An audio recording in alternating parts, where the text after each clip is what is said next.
More and more and more details keep coming out about how the Montreal Canadiens are handling the draft combine, including who they had dinner with and who they didn't have dinner with, and some interesting updates on some top prospects. We have to get into all of that. Plus, some news is picking up on the Ivan Demidov, Artem Levshunov front for who's going to go to Chicago at number 2, and it's pretty encouraging. That plus a final update on some prospects that might be underrated for the Habs early in this draft, all coming up on this episode of Habs Digest, so we're going to dive straight into it. And I want to start, Jesse, with Helenius and Cole Eiserman. Now, I want to say straight out the gate that Antti Maltino is there, and he has been interviewing so many players. This is where we're getting a lot of the sources. I'll post his Twitter down below. Go have a look for yourself because there's some great stuff. There's some first-hand reporting. But I wanted to start with Eiserman and Helenius, specifically Helenius, because I find this interesting. As Maltino tweeted out, the Habs actually sent a questionnaire to Helenius, and Helenius said, while laughing, he forgot to answer, but he said his meeting with the Habs went really, really good. Now, before we move on to Eiserman, just a brief little note on Helenius, Jesse. Is he a guy that you would like to take at number 5? For me, he's a bit too far down for me to be super pumped with them taking him. You know, he's kind of projected to have a high IQ. We're not really sure about if his ceiling is going to be as high as some other guys, but I think he's not a bad guy, and I'm glad the Habs at least had a nice meeting with him.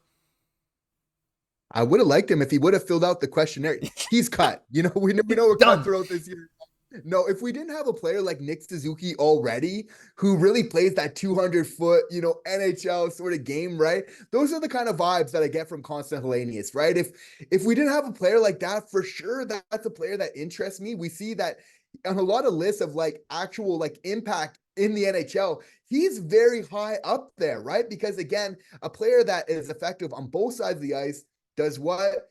He contributes to winning hockey, right? So, of course, those type of players, it's not just all about the flash and everything else. It's about winning those games, those playoff games, right? And I feel like he is a player that can do it. So he will be a good addition to a team. I just feel not the Montreal Canadiens. I think they're going to be looking elsewhere on draft day. Yeah, probably. He's a little smaller, but, the high IQ is always something good. Then again, Kaiden has the same thing, but interesting nonetheless. But let's move on to the next guy, and that is Cole Eiserman. And Maltino had a few tweets. You can feel free to pause and have a read. I'm going to highlight some of the big things. He said he was happy with how his meeting with Montreal went. But he also said something I really like, Jesse. He said, I know that the defensive game is very, very important. You can't win if you only have offense. He also said his ability to play physically is kind of underestimated, and he can win a lot of puck battles. And he finishes off with saying, well, I guess it's the first thing he said because that's the first tweet in the timeline. But regardless, he said his skill level is certainly on par with Celebrini and Demidov. I know you're a Cole Eiserman truther, Jesse. This is kind of interesting. I don't think he's on the Habs' radar. We've kind of had some speculation that he wasn't, but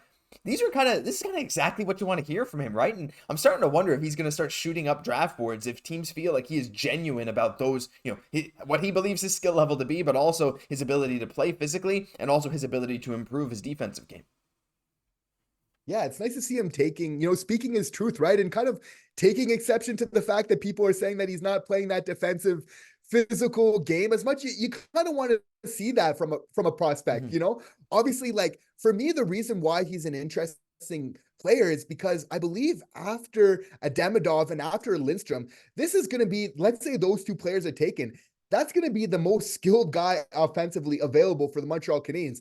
So that's why you have to pay attention. I love that he's handling exactly what the biggest issue is, though. We know offensively he's completely dynamite, right? But it's just that defensive part of the game. That's what makes me worried, right? But it's just, if he could kind of just round out that part of his game, right? If he was to do that, then even if we were to lose out on Lindstrom and Demidov, that could be a nice consolation prize because we know it's a shooter's league. These are the type of players like Cole Eiserman that light it up. So I'm very big on the potential, but nice to hear him knowing that he knows what he needs to do to really take his game to the next level. Yeah, he is certainly up there with that Celebrini, with that Demidov, and I'd say Berkeley Catton, those kind of top offensive stars in this draft. But very interesting. Now, I know there's some other issues with Eiserman that some people are saying, some potential off-ice issues, is what it is. But regardless, cool to hear this. Cool to hear the Habs had a good meeting with him, and I guess we'll just have to see where that leads. But now it's time to move on to some other guys, including Ivan Demidov, a guy that we've talked about a lot. Now, we spoke yesterday about the Levshunov probably going at number 2, but we got another nice update today, Jesse, on that whole situation. And as Crash Dummy tweeted about, Scott Powers originally said it, quote, if we're talking today, I think Chicago, are going to go Levshunov. Blackhawks have spent a lot of resources and a lot of time on watching Michigan State this year and really dissecting what he is as a player. And of course, Marco D'Amico says Scott's information checks out with Levshunov's impressions from the combine yesterday. Seems to me And it seems to everyone else like there was a lot of mutual interest. If you're spending that much time and effort on a guy, he's at least close to the top of your list, if not at the very top. I think they could still surprise everyone because oftentimes you never really know until draft night. There's a lot of stuff that we can even get into later in this video. But I can't help it, Jesse. I'm starting to feel like this is a lock for Chicago, and this could be one of the worst takes ever, and they might just take Demidov because it is what it is. There's another thing coming up in a couple weeks in June where Demidov is going to be present and is going to be able to interview with some teams down in Florida, so we'll see some more updates after that, but I'm just getting pumped. Every single day we're hearing more and more links between these two, and I can't help but feel like there's a really good chance. Absolutely. You know, with being having such good defensemen at this draft, right? Like, I wouldn't be surprised to see one go second overall. There's just so many good ones, right? But we know who's going first. That's Celebrini for sure. But, you know, if Chicago is going with the defenseman here, that's going to be so decisive in determining who we're really getting. So this is good news for the Montreal Canadiens. The more we hear this, I think it's the better for the Habs. And I would argue probably even for the Blackhawks. We know Demidov is amazing, but when you look at what the Blackhawks need, like, Bedard is enough to shoulder the load offensively in a lot of ways. He can use help, right? But if you're really looking to solidify your team, I think that this would be a very smart pick for the Chicago Blackhawks in so many ways. Seems like they're really thinking the same thing. So as this kind of continues, this is really helping to shape the Habs and getting the best player for this team. Now, there's a lot of question marks, too, about Columbus maybe at number 4. It certainly seems like Anaheim's going to go a different direction than Demidov at number 3, but again, you never know. Number 4, Columbus, there's some stuff that I think we might get into in a video tomorrow. Some Don Waddell conspiracy stuff going on. I don't know if I want to use that word, but you're going to want to tune in tomorrow because we got some interesting theories about what Columbus is doing because they apparently now want to go for a forward. Stick around to find out about that. But for now, Jesse, we're going to get into the final topic of this video, which is my favorite topic of today. Dinner or no dinner? Howie Mandel, what are you thinking? So, Montreal, you know, we've been dissecting who they've been having dinner with, who they haven't been having dinner with over these last few drafts, and there's been more news coming out today about who they've been talking with, who they haven't been, and well, let's just show it. Why not? Let's just have a look. So far, they've had dinner with, this is confirmed as per Anthony Maltino's Twitter. There could be more that is not confirmed yet, or maybe some people he missed, whatever. From what I could find, this is the comprehensive list. They have had dinner with Cayden Lindstrom. They have had dinner last night with Tij Iginla, and they have had dinner with Dickinson as well. Of course, a big left-handed defenseman prospect. They probably won't pick him, but you never know. They haven't had dinner with Beckett Sennecke or Zane Parekh. But most notably, Jesse, don't forget, they didn't have dinner with Reinbacher and they didn't have dinner with Slafkovsky. This is the most non-actual reporting ever, but this could mean something, right? Does this mean now Beckett Sennecke, since he's the only guy that we've been talking about them maybe picking at 5 that hasn't had dinner with him, does that mean that he is now the front runner for the pick? I don't know. Are we looking too much into this? Absolutely we are. But it's very interesting as well, considering that they've had more meetings with Tij Iginla a couple times this year, apparently. And when Beckett Sennecke was asked, hey, like, how often have you been meeting with the Canadiens? What are those meetings like throughout the season? He said, quote, just basic things. So that is interesting on its own as well, because even Slav was saying he had a good feeling about Montreal when they were meeting with him. So there's a lot of contradicting information here, Jesse. What are your thoughts on this whole dinner or no dinner thing? It's Dinnergate.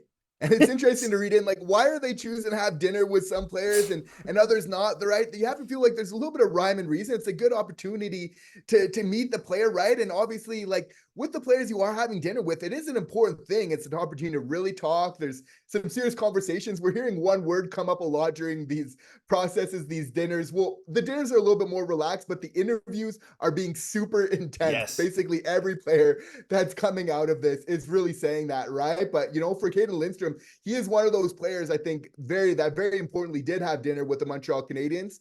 We're hearing rumors of chicken Alfredo pasta. Yeah. When asked how it was, he said it was all right. You know, but no, at the very same time, Sean Monahan-esque answer. Right? Like, you know, you got to choose the healthy meal, you know, you got to impress them there, right? But obviously, like, these meetings matter, doing their research, right? But it also comes down to a lot of availabilities.